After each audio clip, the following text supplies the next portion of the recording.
When I was a corporate manager of Fairchild Industries in 1974 through 77, I met the late Dr. Werner von Braun in early 74.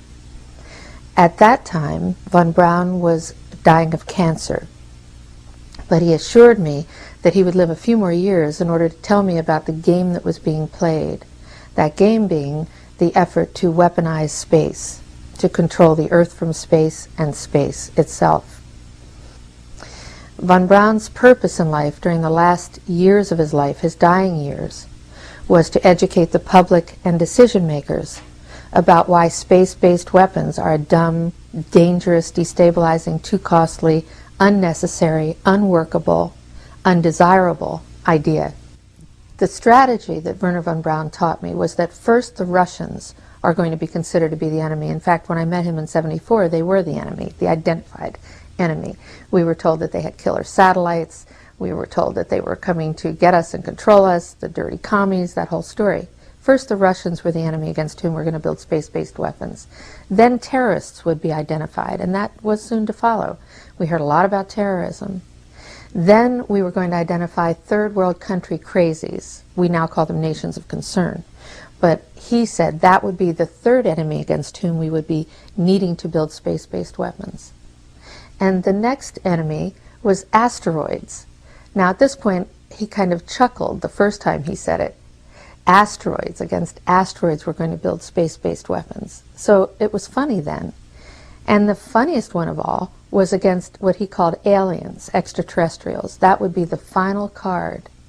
And over and over and over during the 4 years that I knew him and was giving his speeches for him, he would bring up that last card. And remember, Carol, the last card is the alien card. We're going to have to build space-based weapons against aliens, and all of it, he said, is a lie. He didn't mention a timeline, but he said that it was going to be speeding up faster than anybody could possibly imagine, that the effort to put weapons in space was not only based on a lie, but would accelerate past the point of people even understanding it until it was already up there and too late. In 1977, I was at a meeting in Fairchild Industries in a conference room called the War Room. This is 1977, and they were talking about creating a war in the Gulf region when there was $25 billion in the space-based weapons program that yet had not been identified. It wasn't called the Strategic Defense Initiative, at least, until 1983. This weapons system then had obviously been going on for some time that I didn't know anything about. So I stood up in this meeting in 1977 and it said, I'd like to know why we're talking about space-based weapons against these enemies. I'd like to know more about this. Would somebody tell me what this is about? Nobody answered. They went on with this meeting as though I hadn't said anything. Dr. Carol Rawson is one of over 450 witnesses who have come forward with inside information that they were told to shut up about. That first clip was from the Disclosure Project Witness Testimony series on Google Video. Listen to what she says, because I believe it could be very important. Here's what she said at the Press Club in Washington in 2001. Good morning. My name is Carol Rawson. In 1974, after being a 6th grade school teacher, I was introduced to the late Dr. Werner von Braun in the U.S., the father of rocketry. In my first meeting with him, during that first 3.5 hours, he said to me, Carol, you will stop the weaponization of space. And I said, teachers don't stop until June. He said, no, you have to understand, this is February. And we have to prevent the weaponization of space because there is a lie being told to everyone that the weaponization of space is now first being based upon the evil empire, the Russians. There are many enemies, he said, against whom we're going to build this space-based weapon system. The first of whom was the Russians, which was existing at that time. Then there would be terrorists. Then there would be third world countries. Now we call them rogue nations or nations of concern. Then there would be asteroids. And then he would repeat to me over and over, and the last card, the last card, the last card would be the extraterrestrial threat. Well, at the time, I kind of laughed when he said asteroids, and when he said extraterrestrials, I knew I wasn't going to deal with that subject. And now we hear in the news just today, this week, that they've slid in another enemy. Only this time we're going to protect our satellites. In other words, we have to have some reason to spend these trillions, to waste these dollars on a space-based weapon system, and they're all lies. This is a system, he told me, that would never protect anyone. Even back then, he talked about suitcase bombs. He talked about chemical, viral, bacterial, biological warfare, that these space-based weapons would never protect us against. And then he told me that, in fact, if you travel around the world, which I did after he died in 1977, I met with people in over 100 countries who were friends. They didn't want to build space-based weapons. I became a space and missile defense consultant. And I worked with people around the world. I became an advisor to the People's Republic of China. They don't want to build a space-based weapon system. And he told me back then that they didn't. He said, go to Russia. They're considered to be the enemy. I got on a plane by myself. When I got to Russia, I had a list of people that I had read out of the newspaper. Chernenko was in office then. He was the only one I didn't get a chance to meet. They introduced me to everyone when I got there. And when I got back, I said, oh my Lord, this man is telling the truth. There is no threat.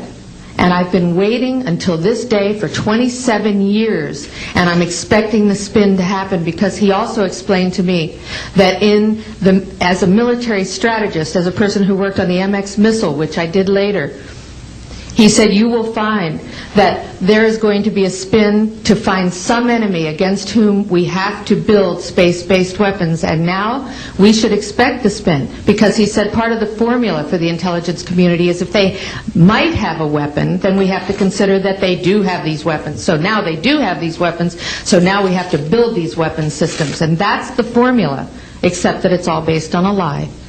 And we have witnesses here today that have shown you that these extraterrestrial beings, that these craft that have come here are now not UFOs, they're identified flying objects, and we know that they have beings in them. And we have witnesses here who have told you that they can shut down our missile silos, they can stop a rocket going into space that's a test.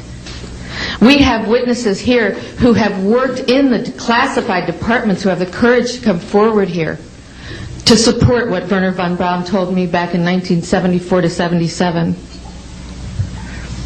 And I will testify before the Congress that when I founded the Institute for Security and Cooperation in Outer Space, which I shut down a few years ago because I didn't believe we had a chance with this huge, integrated around the world, complex weapon system, that we had any chance at all of transforming that war industry into a space industry that could provide benefits, like Dr. Greer has said, of global warming. We can end that situation of that problem. We can end the energy crisis. We can build now non-polluting technologies. Wernher von Braun used to tell me that we could have cars back then that drove around off the ground. He described this to me on beams so that we have no pollution on this planet. And we can solve the problems of the people that are urgent and potential, and the other animals and the other cultures on Earth and in space.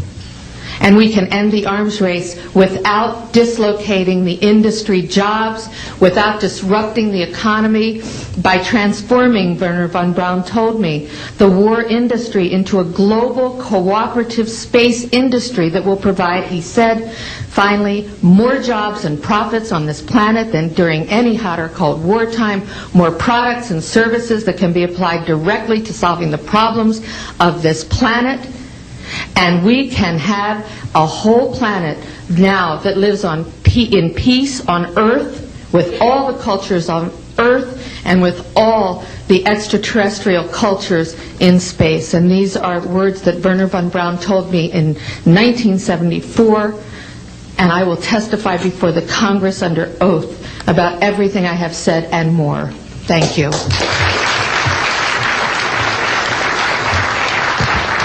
Thank you very much.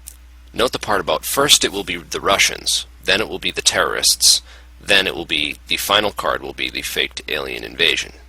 This is what she said back in 2001, before 9/11 happened.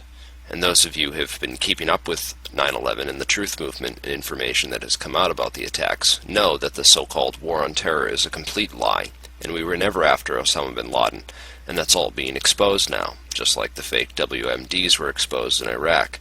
Most people are too propagandized that they are unwilling to believe this and won't even look into the evidence. The rest don't care because they don't think it concerns them or because they feel powerless to do anything about it, and I tend to agree with them. The criminals who caused 9/11, who had the connections to all the inside security at the World Trade Centers and the cooperation of the intelligence community in the White House, will never be prosecuted for their crimes. They got away with it. And even if by some miracle we did open up a congressional investigation, prosecute those responsible for 9/11 and put them all in prison, it would be like putting a band-aid on a cancer. 9/11 was only a symptom, and we need to treat the disease. Because once the war on terror fails to give the government a reason to funnel billions of taxpayer dollars to corporate interests, they will simply find another excuse. Here we have insiders warning us that aliens will be used as the next excuse. This is why I have been warning people about the 2012 stuff, and to be very skeptical about it if and when first contact happens.